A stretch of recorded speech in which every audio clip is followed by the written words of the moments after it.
오늘은 이사야 37장 1절에서 20절까지 말씀입니다. 이사야 37장 1절에서 20절까지 말씀을 통해 하나님께서 우리에게 주시는 말씀을 듣고자 합니다. 사람이 습관을 만들고 습관이 사람을 만든다는 말이 있습니다. 처음에는 이 사람이 습관을 만들지만 그 습관이 사람에게 자리가 잡히게 되면 나중에는 그 습관이 좋은가 나쁜가에 따라 사람의 미래가 결정되는 것을 의미합니다. 이것은 신앙생활에 있어서도 마찬가지입니다. 동일하게 말씀을 듣고 마음에 결단을 하지만 좋은 믿음의 습관이 갖춰져 있느냐 아니냐에 따라 그것이 삶으로 나타나기도 하고 그렇지 않기도 한 것입니다. 우리는 어제 이사야 36장을 통해 유다의 대적 아수르 왕이 하나님의 백성을 향해 외치는 내용을 들었습니다. 너희가 뭘 믿고 그렇게 당당하냐? 내 앞에서 수많은 신들이 쓰러졌는데 너희 정말 자신 있냐? 이런 내용이었죠. 위기가 찾아오고 우리에게 두려움이 찾아올 때 진짜 자신이 있냐고 할 때 담담히 받아들이면서도 사실 때로는 자신이 없는 상황이 찾아왔을 때 우리는 어떻게 해야 합니까?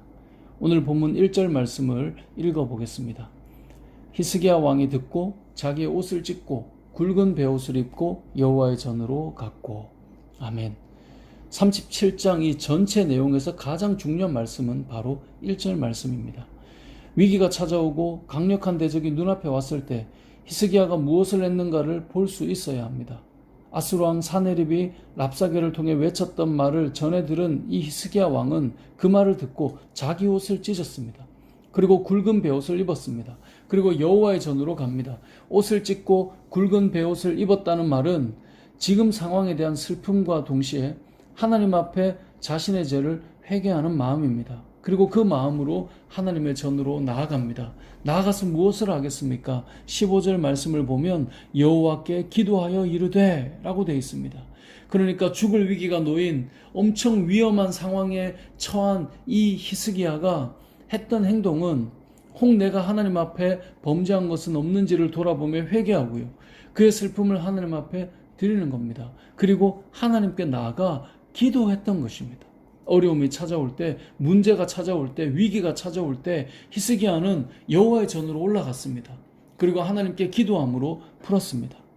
이건 신앙생활을 하는 모든 사람들이 너무나 당연하고 잘 아는 내용입니다.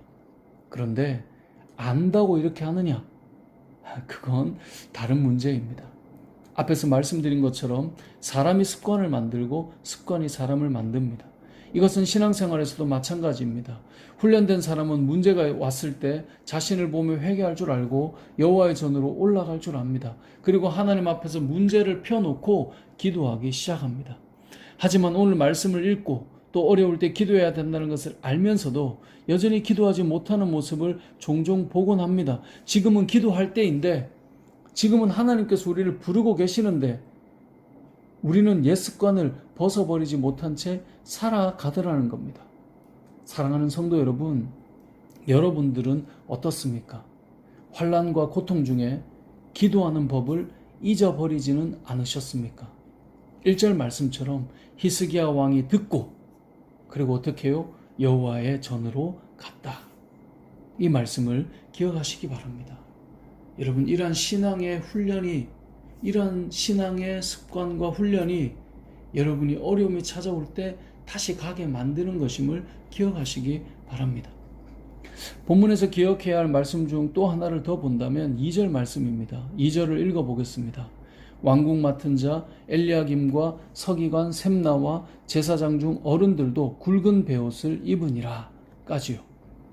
왕궁 맡은 자 서기관 제사장 중 여러 어른들도 굵은 베옷을 입었어요. 그리고 이사야에게로 보내져서 그들이 이사야에게 나아가죠. 이것은 히스기야가 자신과 같은 심정으로 이들도 베옷을 입고 선지자에게 가기를 원했던 것입니다. 같은 마음과 같은 심정으로 기도하는 자들이 필요함을 히스기야는 알았던 것입니다. 그래서 그들도 같이 굵은 베옷을 입도록 한 것입니다. 위기가 왔을 때 하나님 앞에 서는 것이 필요합니다. 또한 그 심정으로 함께 하나님 앞에 서는 자들을 세우는 것도 필요합니다. 이것은 우리가 잘 아는 중보자를 세우는 일이고 함께 마음을 모으는 합심기도이며 서기관과 제사장과 왕궁에서 일하는 대신들이라면 마땅히 해야 할 모습임을 보여주는 것입니다. 여러분은 어떻습니까? 위기의 시간에 함께 베옷을 입어주기를 요청하고 있으십니까? 함께 기도하며 함께 주님께 나아가며 함께 문제를 풀어갈 사람들을 세우십니까? 너무나 기본적인 신앙생활의 원리이지만 동시에 너무나 많이 잃어버린 신앙생활의 모습이기도 하다라는 생각을 해보게 됩니다. 여호와의 전으로 올라가는 히스기야와 함께 굵은 베옷을 입고 움직이는 사람들, 이것은 위기를 만난 교회의 모습이며 신앙 공동체의 모습이며 하나님의 백성들의 모습입니다. 오늘 본문 37장은 이렇게 하나님 앞에 나아가는 자들의 모습과 함께 하나님께서 어떻게 아수르 침공의 문제를 해결하시는지를 말씀하고 있는 것입니다. 두 가지를 기억합시다. 어려움이 찾아왔습니까? 하나님께로 나아가시길 바랍니다. 훈련이 되지 않아 알면서 나아가는 법을 잊어버렸다면 처음의 마음으로 다시 시작해 가시기를 바랍니다. 그리고 함께 베옷을 입어줄 사람들과 하나님께 나아가 여러분의 삶의 문제가 찾아왔을 때 하나님께로 나아가 하나님께서 역사하시는 은혜를 풍성하게 경험하는 여러분 되시길 주님의 이름으로 축복합니다. 또한 한국교회에 여러 어려움들이 지금 놓여 있습니다. 너무나 비난과 비판과 또 어려움의 상황에 우리는 놓여 있습니다. 이러한 때에 우리가 풀어가야 될 것 무엇일까요? 우리의 삶을 다시 한번 돌아보고 우리가 이 시대에 지금의 이 작금의 현실 속에 어떻게 해야 되는지 지혜가 필요할 것이고요. 아울러 기도하는 것을 잊어버리지 말아야 할 것입니다.